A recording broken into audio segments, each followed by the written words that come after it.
Hello সবাইকে, আর তোমরা সবাই কেমন আছো? আশা করি সবাই ভালো আছো, আর আমিও ভালো আছি। আমি প্রিয়া, আমার আরও একটি নতুন ব্লগে তোমাদের স্বাগত জানাই।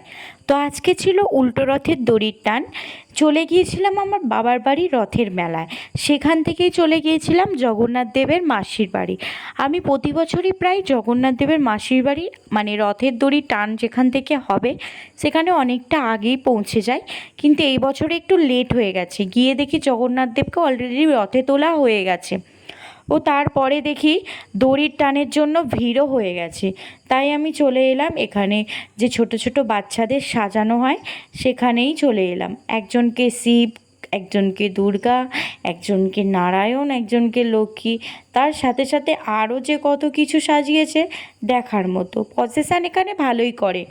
তারপরে চলে গেলাম আমি রাধাকৃষ্ণর মন্দির, যেখানে 9 দিন যাবৎ জগন্নাথকে রাখা হয়। তারপরে তার মাসির বাড়িতে একদিন নিয়ে গিয়ে, মানে উল্টো রথের দিন নিয়ে গিয়ে সেখানে প্রসাদ খাওয়ানো হয়। তারপরে জগন্নাথ দেবকে রথে তোলা হয়। তো তারপরেই আমরা চলে গেলাম। দেখি প্রচুর ভিড় হয়ে গেছে, তার সাথে সাথে রথের দড়ির টানও শুরু হয়ে গেছে। তারপরে চলে এলাম এখানে মেয়েদের যে বক্স করেছে সেখানে। শুধু এটা মেয়েদের বক্স, তার পিছনে থাকবে ছেলেদের বক্স।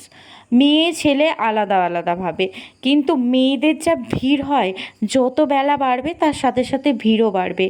প্রচুর ভক্ত, প্রচুর মানুষের সমাগম থাকে এই আজকের দিনটাতে। সন্ধ্যের ভিড়টা দেখো।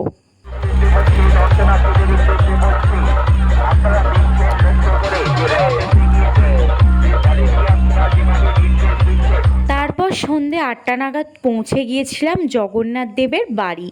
জগন্নাথ দেবের বাড়িতে যাওয়ার সময় দেখি প্রচুর ভিড় মানুষের, প্রচুর ভক্তের সমাগম। এখানে বসেছে নানান রকম দোলা থেকে শুরু করে ছোটোখাটো মেলা। তোমরা পারলে ঘুরে যেও একবার ডোমজুর রুদ্রপুর কালীতলা রথের মেলাতে, আশা করি ভালো লাগবে।